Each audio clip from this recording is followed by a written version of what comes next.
All right, welcome back in. McElroy and Cubelic in the morning, Monday, December 8th, 10 a.m. right here on Jocks. Believe it or not, we haven't spent a ton of time on the SEC championship game and exactly how that went down. What went wrong for Alabama, what Georgia executed well, where Alabama fell short. And Tyler Watts has joined us every Monday this football season to give us his thoughts of his seat from inside the stadium that Alabama was playing in. He was at the Mercedes-Benz Stadium Saturday afternoon to watch the SEC championship game. Tyler, let's just start on offense. Greg did hit on Ty Simpson a little bit earlier. Now, he was pressured. That ball had to get out pretty quickly. I thought a couple of times it could have gotten out just a little bit earlier. Why do you think he struggled at times the way that he did based on how you saw it inside that stadium Saturday afternoon? Yeah, he did have a good bit of pressure. He's kind of gotten in a bad little habit here recently of kind of throwing off of his back foot. And, look, a lot of that has to do with who you're playing every single week and the pressure. It's a whole lot easier sitting in the stands watching a quarterback feel uncomfortable than being down there on the field and saying, well, he should have done this, he should have done that. But, man, when that pressure's coming at you, it'll get to you over the course of four quarters. So, yeah, he had a lot of pressure, but he's lost a bit of his accuracy, maybe just not trusting exactly what he's seeing. But we've seen him play better, and we know that it's in him. When you look at just his, I guess, adjustment, I want to say it probably started, I feel like it was second half Oklahoma, just a little less decisive, playing a little too careful, trying not to make a mistake. It feels like since then it's been just a little bit out of sorts. How do you think they can get him back on track? What would you do in the next week and a half to make sure that he's feeling super confident with how they're approaching things? Yeah, I kind of think it goes back even before then, Greg. I think it goes back to South Carolina, where he had a lot of open receivers and just kind of lost that accuracy. And I think from that point on, he might have lost a little bit of confidence of just being able to deliver the football. How do a run game would definitely help take a little bit of pressure of him having to make so many plays. Your two running backs only had 7 carries versus Georgia. And a lot of that had to do with the fact that you couldn't sustain first downs and you couldn't establish anything. You couldn't afford to put your defense back out there on the field, but you found yourself in a hole awfully quick. I liked how we came out. We came out running the football the first 3 plays of the game. Picked up 7 or 8 yards on the first 2. All right, you got something going. We did a little end around with I can't remember who it was, Lottie Brooks, and we missed a block. We missed a corner. The wide receiver just went up to the safety instead of going to the corner. Probably would have been a big play. So then you kind of come out of the gates getting things going, and because you missed that opportunity, now you're having a hard time finding first downs. So I think a good run game would definitely help take some of that pressure off of him. I don't know if you're going to be able to find it, though. You're just going to have to be creative and trying to get rid of the football quickly. Very similar to what Georgia did. I think their longest pass play was 19 yards downfield. Everything was around the line of scrimmage, but they kept us running, and we're able to find some holes as a result of it. That's what we were having success doing early in the season. We tried to do a lot of that versus Georgia, but they did such a good job of open field tackling. There was very few yards after contact against that Georgia defense Saturday night.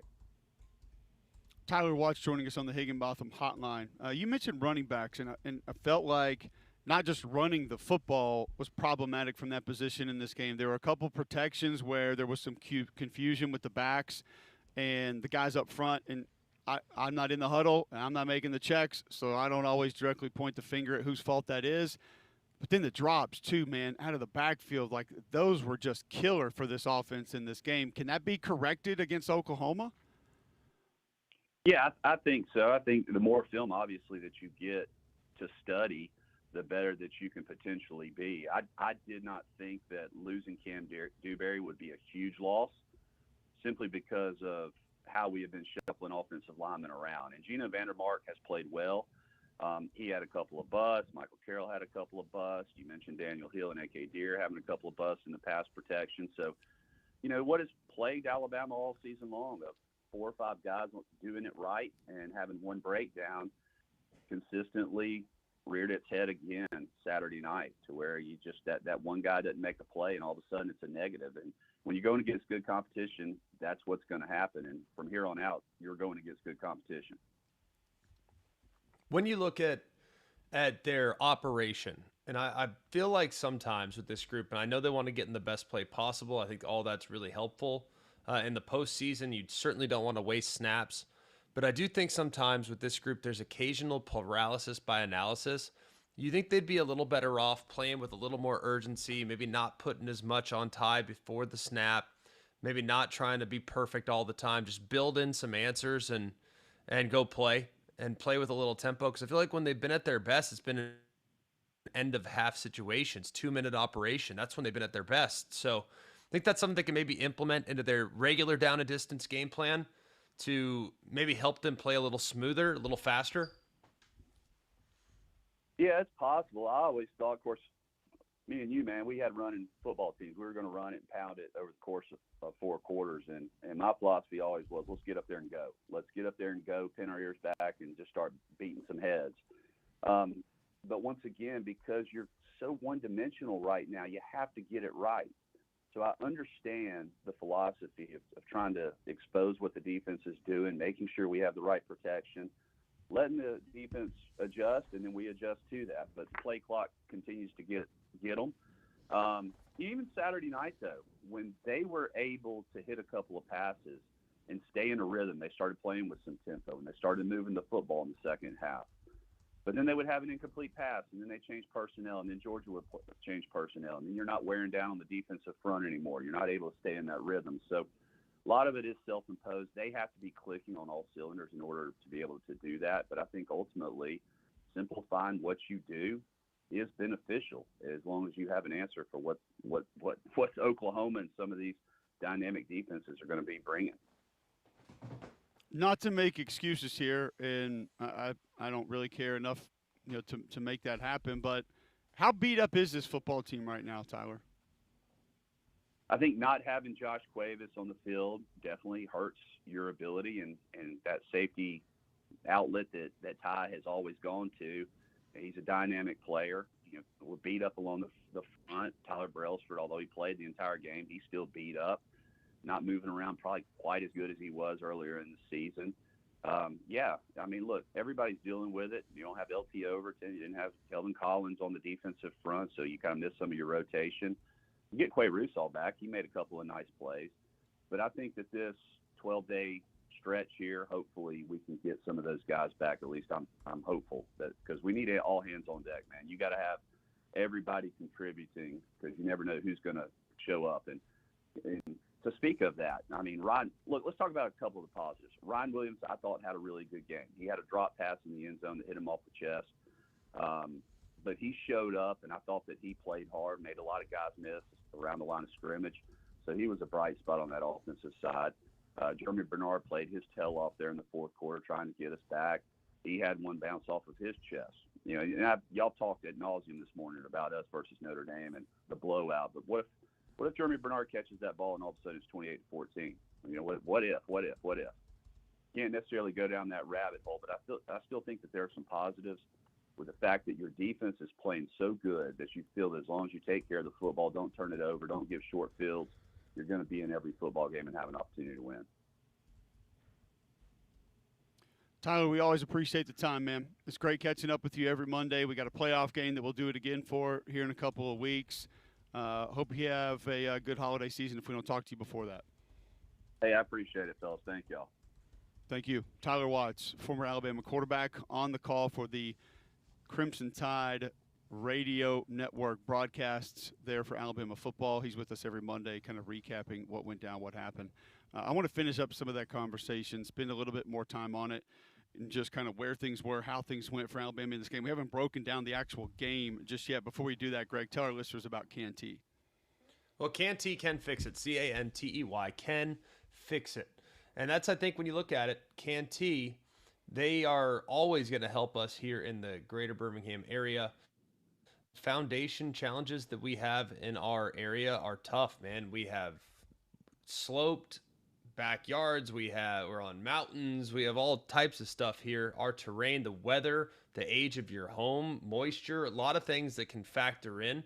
And Canty Foundation Specialists can help. So if you're noticing cracks in the walls, floors, around doors and windows, if you're noticing that those doors and windows are not sticking or closing properly, Maybe you're noticing some concrete sinking or some uneven driveways. Canty Foundation Specialists can help you out. They offer free inspections and estimates so homeowners know exactly what's going on under their house. Their work is backed by lifetime transferable warranty. So call them today at 205 509 3991 or visit Canty, CANTEY, canfixit.com. That's Canty, canfixit.com. All right. When we come back, we'll break down technically, fundamentally, from an X's and O's perspective, what went wrong for Alabama over the weekend against Georgia in the SEC championship game. We'll do that next right here on Jocks.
Some news involving UAB over the weekend. Mark Ingram, athletic director, names Alex Mortensen the 8th head coach in UAB football history.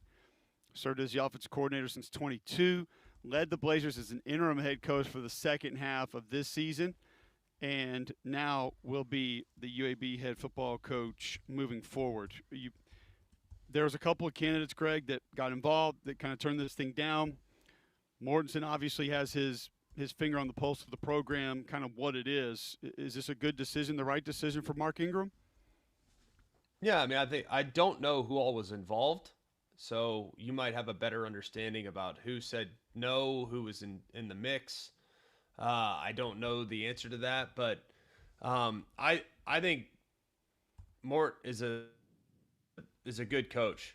I mean, I like him a lot. I think he's a good offensive mind. I think he's earned the right to have an opportunity to lead the program. So I'm happy for him. But it'd be a little bit at the mercy of who all said no and what all candidates they were considering. Absolutely. It's, I mean, you get a guy that's familiar with the roster retainment is going to be something that's important. I don't think that's the reason you keep a coach, but something that they're going to probably want to take a look at as to the hows and whys. You put him in that position. He did help the team show some life down the stretch, and I think it depends on how complicated it was other than that.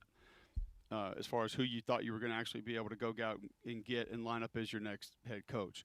All right, so we're going to break down a little bit more Alabama, Georgia from a schematic standpoint, what we saw and how that's going to look. But first, I want to get to a couple calls because a couple of you have been very patient on the phones, and we told you we'd get to your feedback today. Greg in Russellville would like to chime in on this weekend's college football action. Greg, welcome in. Hey, thanks, guys. I just want to say that both of you have done a fantastic job all fall during football season. Watching you guys is always amazing. So great show, too, every morning. Thank you, buddy. The big thing I wanted to say, I got a main question I want to ask you when I get through saying this. And I know it's going to sound kind of crazy probably, but I've been watching Notre Dame for 50 years, and their crap has never stunk. But they could lose 4 games and be in the top 10 still. And they finally realize, I guess, now that maybe they're a little different than they think they are. So anyway, that's that said. But I love Alabama, but I was more excited Notre Dame didn't get in than I was Alabama did. So, but anyway, that being said, I think something's going to have to be done about these participation trophies, though, with these two teams that don't deserve to be, don't need to be in there. I think everybody would not want to be playing Vandy at this point. So, but anyway, my main question I called about was when they start this poll or start this meeting with the CFP guy, the committee, tell me what puts Indiana in the top 5 when they've played one team basically all season to that point. Because if you put Indiana or Ohio State, either one in the SEC, I'd say they got 3 losses. I don't know about that, bud. Like that I think is looking through it through an SEC lens. I think Indiana's the real deal. So is Ohio State. Do they potentially have tougher matchups in the SEC? No question about it. But I haven't seen very many teams in the SEC, including Georgia, the SEC champion, that have played as consistently as both those two teams this year. Those two teams are excellent along both lines of scrimmage, and I think Indiana's the real deal. And while I know they don't have the historical support to justify the being given the benefit of the doubt like some others, they have earned everything they've gotten this year. And I would push back. I think Indiana actually has played quite difficult schedule. And they just beat Ohio State. I mean, that's an accomplishment in and of itself. They also beat Oregon at Oregon. They also beat Iowa at Iowa. I know you'll say, well, Iowa's not great. Iowa, I think, is pretty dang good and very sound and don't beat themselves. And you got to go and play a very physical brand of football to beat them. So I think Indiana has 100% deserved everything they've gotten this year and last. And I think there'll be a huge problem for everyone they face in the playoff. Yeah, I'll go this direction. Is Greg still on the line, Saber? All right, I'll let Greg pick then. McElroy, who's on the show. Greg, pick an SEC team. We're gonna look at their schedule, so just pick an SEC team. Just any SEC team? Any SEC team, just random draw. Oklahoma. All right, let's go through it. You tell me who you like in the matchup. Illinois State versus Indiana. Who do you like? That'd be Indiana. Okay. Michigan, Indiana. Who do you like? Indiana. Temple, Indiana. Who do you like? Oh, gosh. Where is that game at? At Temple? It's actually at Temple. Yeah. Yeah, I'll take Indiana. Auburn, Indiana. That'd be Indiana. Kent State, Indiana. Ooh. No, that's at home off the bye. Yeah, they'd be good there. Indiana. Texas, Indiana. Indiana. South Carolina, Indiana. Indiana. Ole Miss, Indiana. Indiana. Tennessee, Indiana. Indiana. Alabama, Indiana. Indiana. Missouri, Indiana. Indiana. LSU, Indiana. LSU.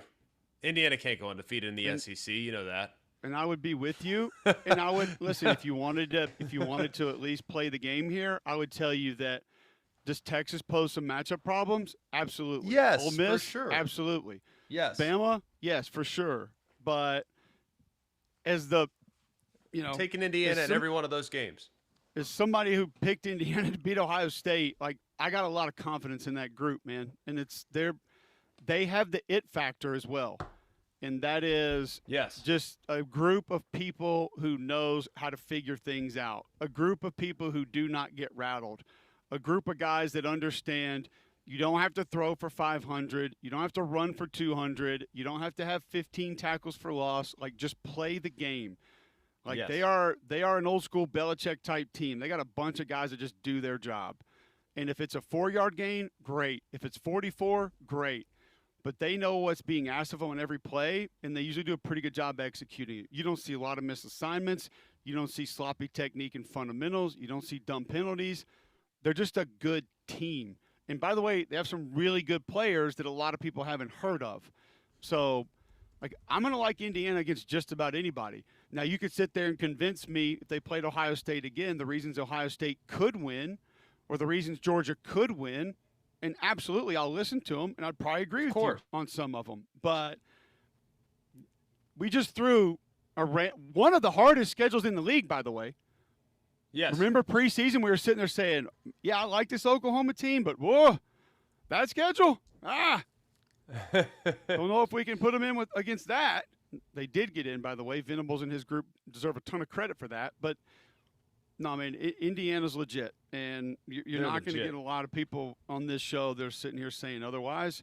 It's not going to be real. Ray is in Pell City. Welcome into the show, Ray. Thank you for taking my call. Wow. Excuse you. Wow, what? As far as Notre Dame goes, they've chosen to take the money over conference championship. If Notre Dame would have played either Duke or Virginia, they would have beaten them by 30 points, and they would be in the playoff. But they chose not to be a member of the ACC. Therefore, they took the money over being in the playoff. Well, just remember, Ray, the bill of goods that was sold to us when this playoff went to this format, Notre Dame's got it better than anybody because they don't have to play on Championship Saturday and they can still get a home game. Remember that. That's the bill of goods that was sold to us, is they have it better than anybody. But did they have the faith in their team to take it and win the ACC?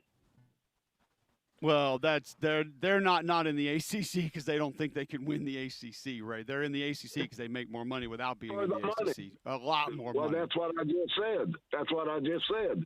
They chose. But money. This is a little bit. It is a little unprecedented, though, right? Ray and Cole. Like, normally, I think that's what's so hard for Notre Dame fans, and frankly, if it were Alabama, if it were any of the teams in the SEC, whatever allegiances you have, if it was Georgia, like, I think you'd have a really hard time understanding. Wait, hang on a second. We got left out.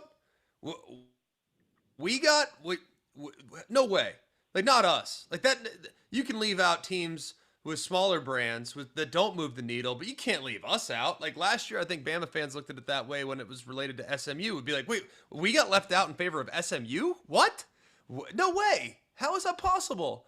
So it doesn't sometimes really you live by the sword, you die by the sword. And I think that it's hard for Notre Dame fans and for big brand fans to realize, like, hang on a second. It's a different era. Things are different now. You might not always get the breaks, and that's unfortunate. I think Notre Dame's a They legit team. I think they're definitely one of the top 5 teams in the country. All right, thanks for the call there, Ray. I remember, Greg, when this format came about, the joy from a lot of Notre Dame fans in that, this is to our advantage. We don't have to play in a conference championship game. We'll get that week off, and then we'll get a home game. This is going to work in our favor every year. Yet here we are, not working in their favor. Yeah. I think it's hard to operate independent when there's automatic qualifiers in play. The automatic qualifiers are the problem here. They can be mad at Alabama. They can be mad at Miami. They can be mad at the committee. The fact is Miami got in because they won the head-to-head, so that was an easy thing to understand. Alabama got in because they had to play an extra game, and they didn't use that extra game as part of their evaluation. That's whatever, right? It just is what it is. The committee decided to do that. And we have 2 teams that won playoff bids because they won their conference championship. I've been saying forever, the automatic qualifiers are great until they're not. And in this scenario, they're not. And Notre Dame, unfortunately, is on the outside looking in because James Madison is in. Like, it's insane. It's ridiculous that that's the case. And that's why there's got to be some type of barometer to entry, because I don't care if you win your conference. If your conference isn't good, that's not really that significant of an accomplishment when it comes to competing in the 12-team playoff. It's an accomplishment for the team. It's a remarkable feat to win your conference, but not doesn't guarantee you admittance. Shouldn't, at least, but it did now because that's the current format. Yeah, just a quick update for those if there's confusion. 5 highest ranked conference champions received automatic bids. And then 7 at-large teams determined by the remaining highest ranked teams. So, and the seeding determined obviously by the final college football playoff rankings that came out yesterday. 1 through 4, first round bye. 5 through 8 are going to host that first round game. So that was your criteria and how it played out. I'd be interested to get your response to this. You just let me know here quickly. Do you believe that Notre Dame is unequivocally better than BYU? Yes, but I can't tell you unequivocally, but yes, I think they are. Do you think they're unequivocally better than Texas? No. Vanderbilt? Yes. Utah? Yes. Okay. No, I wanted to throw those names out because there are other names at least in the mix here. I know Notre Dame was ranked 11th, but I do think it's at least worth a conversation with what we saw Texas do to Texas A&M. And this is another place that this whole thing is really hard. And there's no determining factor outlined or in the guidelines by the playoff committee is now versus the season. And I do think that there's some confusion with that because some people look at, say, a Texas and they say, look at them now. Maybe Notre Dame falls in that category a little bit too of, yeah, look at them right now. But we want that body of work to count, right? The body of work still needs to count. Otherwise, by the way, Alabama's not in. Because Alabama now, and what we've seen most recently, is probably not going to be considered to be a top 10 team in college football. But when you knock off 4 ranked teams in a row in the middle of the season, you're going to get a tremendous amount of credit for that, as you should, deservingly so. And I also think you look at body of work. Okay, one of those losses came in the first game of the season when sometimes things go wrong. You have new players, new places. I always think first game, and that's why like some of the people that are like Ohio State, Texas, and how they play. Okay, well, I do think you offset win games are just a little bit more. Like at least take it into consideration. It shouldn't be the end all be all, but it can't just be right now. Body of work has to be included. And that's where you look at, like, I don't know, man, if you put Vanderbilt and Notre Dame on a neutral field right now, Texas, Notre Dame on a neutral field, BYU, Notre Dame on a neutral field, I'm not going to feel great about picking either side of those games. No, they'd be tough games for sure. But the other thing, like, I think that's what Notre Dame fans are also struggling with is that their loss to Miami, the game that ultimately kept them out, was week 1. And Bama's loss to Florida State week 1 was worse than their loss to Miami.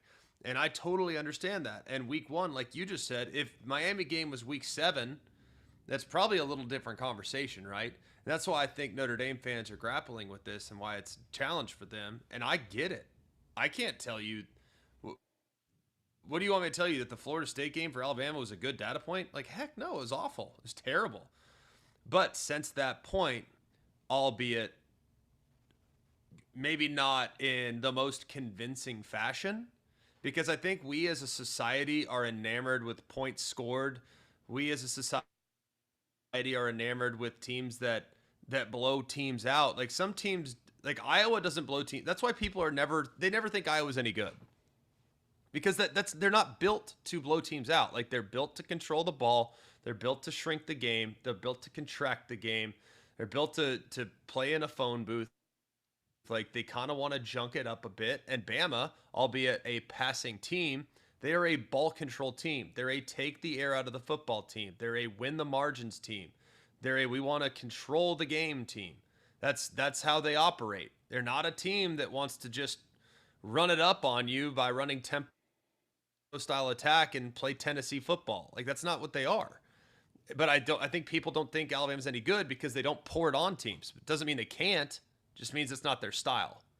So I think since then, Bama has done much more than Notre Dame. Notre Dame played 5 games against ACC opponents. Do you know what the ACC's record was this year against teams that were in the Power 4, not named Notre Dame? I do not have that number for you right now. That's 6-14. 6-14. And that's nearly half of your wins this year. Or excuse me, nearly half, because Notre Dame was 4-1 in those games. So nearly half of their wins this year came against a league that was 6-14. And then Notre Dame and then Miami is from that league. So that makes it even more difficult because Miami is from the league that went 6-14 against every other conference. And yet they're in the field against a Notre Dame team that was 5-1 in the league. It's like, so I think it's a very strange year. But the reality is all the teams that we're talking about are flawed. This is not the 14 playoff era where we are comparing, and there are going to be teams that are incredible that are left out with very few warts on their resume at all. Like the 14 playoff era, you had to be nearly perfect to make it in. Well, now in the 12-team playoff era, you are comparing teams that have massive resume flaws. Massive resume flaws. So that includes 2 touchdown losses to Florida State. That includes playing a strength of schedule that's 44 or 45 in the country and still having 2 losses. That includes having just 1 top 25 win against a fairly average USC team, I might add.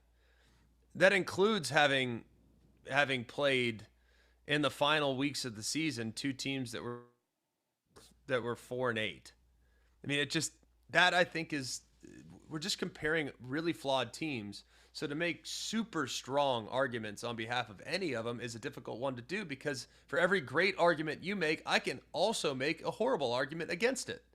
That it goes for Bama, that goes for Notre Dame, that goes for Miami, that goes for Vandy, that goes for Texas, that goes for Utah, that goes for BYU. Like there are very strong arguments on both sides, and it didn't used to be the case in the 14 playoff era. There were very, very weak arguments to be had between teams that didn't make it in because, hey, you didn't win your conference, you're out. Or, hey, you lost your conference championship game, you're out. Oh, you didn't do this, you're out. You know, it was a different time. So I just think when now the arguments are so stark and the points of perspective can be so drastic that it leads to a higher intensity of debate. Absolutely. Before we get to break, Greg, tell our listeners about Bromberg's. Well, Bromberg's is great, and this time of year is the time that you want to go and see Bromberg's because it is the Christmas season, and you want to make sure that you have all the gifts in store for the holiday season for sure. So go to Bromberg's, you get the dazzling diamonds, the designer jewelry, luxury watches, fabulous giftware. There's something for everyone on your list, and they have been here in Alabama since 1836. And Bromberg's has helped make Christmas wishes come true for generations. And with complimentary gift wrap in their signature silver box, you'll give a gift that they'll treasure forever. Visit Bromberg's in Mountain Brook or at the Summit, or you can shop online at brombergs.com. All right, we'll come back and get into some of the X's and O's from the SEC Championship game next on Jocks.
All right, welcome back in. McElroy and Cubelic in the morning. We're going to take a little bit of a break from college football, talk some college basketball with Richard Hendrix, brought to us by Pizza Pulls. If you're looking to get back into the hobby, go to Pizza Pulls on Whatnot or Fanatics Live, and you can get into some Bowman Chrome U Best, which has the patch autos of all your favorite college football players and more. Go to pizzapulls.com today, check them out, or find them on Fanatics Live and Whatnot. Richard, Auburn runs into a bit of a buzzsaw with Arizona. One of the best teams in college basketball. We actually talked about Michigan with you last week. Arizona, probably not too far off from how you feel about that team when you look at just what they're capable of being this upcoming basketball season. Yeah, definitely ran into a buzzsaw. Arizona's playing high-level ball. We did touch on it a little bit. They got a big-time freshman in Koa Pete who's just been phenomenal. But Auburn's been able to show that they have been able to compete at times with some of the top teams, but their inconsistencies is something they're going to have to really, really get figured out. I think Todd Pettiford had a big game where he came out and had 30 in the performance, but he's being a volume shooter at the moment. He's only shooting below 40% from 2-point, and 3-point percentage is below 30. I mean, so he's going to have to continue to find a little bit more efficient stroke in his game right now, because they're going to need some point production from him in an efficient manner. How would you sum up so far up to this point how the non-conference has gone? See, I know compared to last year it hasn't been nearly as strong, but there have been some pretty high moments, and that, of course, was a tough one this past weekend for Auburn, but Bama looked pretty good this weekend. They're obviously scoring a lot of points, a lot of fun to watch. But how would you kind of sum up how the non-con has gone overall? Not great would be the way that I would sum it up. And I do think that it is, when you compare it with last year's historical run that the SEC had in the non-conference, I think people speak highly of the SEC and what they expect from them. But this year, it's flipped. If you look around the league, there's been a lot of signature matchups that the SEC has played against other opponents in outside conferences, and they haven't been able to get it done. The opportunities for big-time wins against these major conferences that will play heavily when it comes to your net ranking and NCAA seedings, you're running out of opportunities, and teams will have to make sure that they take advantage of the few opportunities that they have in the non-conference against these quality teams. Richard Hendrix joining us on the Higginbotham Hotline. He joins us every week. Thanks to our friends at Pizza Pulls. You can find them on Whatnot and Fanatics Live right now. This little run for the Auburn Tigers is not finished as far as one of the more difficult portions of a schedule you're going to see in college basketball this year. What needs to happen through the rest of this stretch? And I'm not even talking wins, losses, Richard. Like, what does Coach Pearl need to do with his team, prove with his team, maybe continue to find with his team before they get into conference play? Well, I think you're going to have to define an identity. When you get into conference play, I think the identity of teams to be the most competitive is going to be what you're doing on the defensive end. Now Stephen Pearl does a really good job of where he's able to scheme up things offensively, putting people in positions to be successful. But on the defensive end, I think is where Auburn's going to have to bow up and show that they can lock teams up and play against high-level teams in the SEC.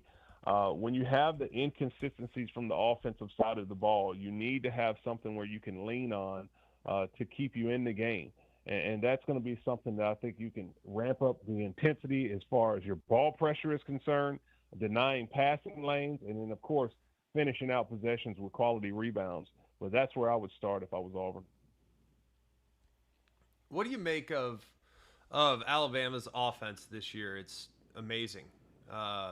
Just absolutely amazing. How would you kind of assess where they're at on that side and how they can continue to grow there? Well, I'll tell you, I was on the call for the ACC-SEC Challenge, and Alabama was playing Clemson. And I thought that was the best that I've seen Alabama play in a long time, as far as having some patience, moving the ball around from side to side in the half-court set, and taking a quality three-point shot off of the pass that is near the three-point line. I think they might have taken a little bit of a step back. Last game, they went 16 for 57 from the three-point line against UTSA. Latrell Reitzel made his return into the lineup after some injuries, and it was clear that he was trying to get his stroke back going as he was 2 for 14 from the outside. I think what Alabama has to recognize is that they are a totally different shooting team when the ball moves and they have their feet set than when they are coming down shooting three-pointers early in transition and rushing. When they have that level of patience like they did against Clemson, particularly in the first half, they play a beautiful brand of basketball. I don't know if they necessarily have, outside of Phylon, a group when healthy. I mean, Holloway has been out in that Clemson game. But a total team that goes all the way from, 1 to 8 that might be able to drop 25 points like they had last year. But if they can play collectively, moving the ball around, screening well, playing with balance and recognition of what's a quality shot, then their offense looks really, really good. Richard Hendrix joining us on the Higginbotham Hotline, talking SEC basketball. Was there a team maybe over the weekend, the last week in the SEC that has raised your eyebrows that you sort of look at in a different light in a positive way based on what you've seen their last 2-3 outings? No question about that. And it's not just in a positive outing. I think it's been that all year long, and that's the Vanderbilt Commodores. Mark Byington's done a tremendous job. He has his team playing really good ball right now. They're undefeated, 9-0 on the season, with some quality wins as far as just the way that they've come out and handled their business, not playing around with teams and just putting them away. They get after it defensively. They go up and down, and they can shoot threes from all over the court. So I really like how Vanderbilt's playing right now. That's a confident group, and I think many people, including myself, they might be a dark horse to win the SEC. We'll have to see how it all translates when they get into conference play, but they look strong. Who has the biggest individual mismatch in the league right now? Guard, big, whatever that is. Like, who's the one guy that you think anybody's going to have a problem matching up with right now in the SEC? I honestly think that's LeBaron Philon. I think his shiftiness that he has is on another level. And once again, last night he scored 20 points against UTSA, and he has the ability to be so crafty. He can be manipulative in pick and roll coverage. If you get him on an island, it's hard to stay in front of him. When he's knocking down the outside shot, then that makes him a very tough guard to play against. So right now, he's playing with a supreme level of confidence, and he's one of the players, if I was out on the perimeter having to guard him, I wouldn't want to be sliding my feet against Philon. Absolutely. He's definitely in that mix. Well, Richard, we appreciate the time. Always great catching up with you, man. We love talking college hoops with you. What were your final thoughts on the college football playoff bracket? Who got in, who was left out? I thought they got it right. I thought that, when you look at the SEC and what Alabama did, if this was basketball, Alabama was the number one seed in the regular season. They were the SEC champs for the regular season. How can you leave a team out just because they played in the championship game and they were banged up? I would say for other teams that had a situation to play and wish they were in it, then join a conference, and you have to play against teams, and you can settle that yourself. But listen, to me, it looks like in college football right now, it's just going to be who's the healthiest at the end of the day, who has enough quality players left and gas in the tank to compete to win the national championship. From my basketball standpoint and looking at it, it seems like it's a wide open race. And maybe Alabama can get healthy and get some more of that juice that they had early in the season and make a run at this thing. Absolutely. Appreciate you, Richard. We'll catch up next week. Thank you, guys. Enjoyed it. All right, Richard Hendrix joining us on the Higginbotham Hotline. He joins us every week thanks to Pizza Pulls. If you're looking to get back into the hobby, the Allen and Ginter baseball is out now. Prism Draft Picks football is out now. All that being broken over at Pizza Pulls. Bowman's Best U, where you get patch autos from college football players. Get that at Fanatics Live, whatnot. Just go to pizzapulls.com for more information. They bring us Richard Hendrix each and every week. We'll get to a break. When we come back, we've been promising sort of the X's and O's of this SEC championship game. We will get back to you on that next on Jocks.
All right, welcome back in. McElroy and Cubelic in the morning. It is 9:52, Monday, December 8th, right here on Jocks. You can catch up on anything you miss at jocksfm.com or the Jocks app. Greg, tell our listeners about Shannara Flooring.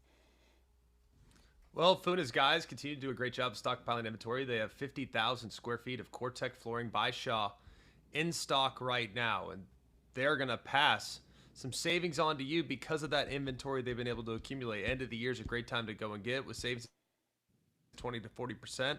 So remember Shannara Flooring. When you want Core-Tech, call who? Call Fu. Call Shannara Flooring at 205-518-6423 or go online at fuandyou.com. All right, before we get to our breakdown of Alabama, Georgia, and some of the things that happened, I'm going to give you a quick bad box score of the day just because it has some local flavor to it here. We'll go to men's college basketball. The Jacksonville State. They're the Gamecocks. Knocked off the Auburn Montgomery. They I are have no idea. Rebels? It actually makes sense. Plainsmen. Senators. Oh. Jacksonville State got the win 66-39 over the weekend. Wow, Your okay. Senators from Auburn Montgomery shot 14 of 66. They did put up 32 threes. Okay, that's very animal. That's a very, very good. But how many did they hit? 5. Oh, that's okay. That's They also shot 15 free throws. okay. That's not good to the rock. All right, but They made 6. oh, okay. Well, I'm going to be honest with you. I'm pretty sure my son's 8-year-old team shot better from the free throw line Saturday morning. at least they got it to the line too. 6 of 15 from the free throw line. They were out-rebounded 50-37. They turned it over 13 times. That was actually less than what Jacksonville State turned it over. They were out-rebounded just on the defensive end 41-20. So, not that was a unbelievable offensive performance from the Gamecocks, but you put up 39 points in a game shooting 5 of 32 from 3, you're making the bad box score. Oh Sorry. yeah, that's inclusion. All right, Greg, I said earlier that one of the main issues that I saw in this Alabama game against Georgia is like you can't miss passing off twists, picking up pressures, climbing the linebackers, and that was a problem.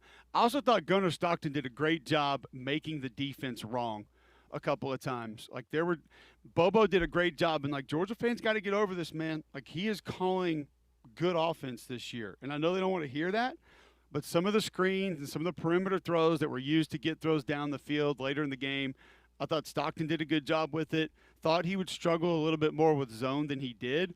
Wasn't his best outing, but they added some key runs in there, and then they really began to lean on that Bama front later in the game with some north-south runs. I thought it was a good plan from Georgia, but the Alabama defense for about 3 quarters played really well. They were put in some bad spots.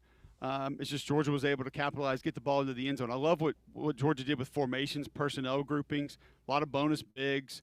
I thought they got Alabama misaligned a little bit a couple of times, and I thought that helped them steal a few yards early. No, I thought it was a good plan. I mean, I thought Georgia, they did a good job on third down.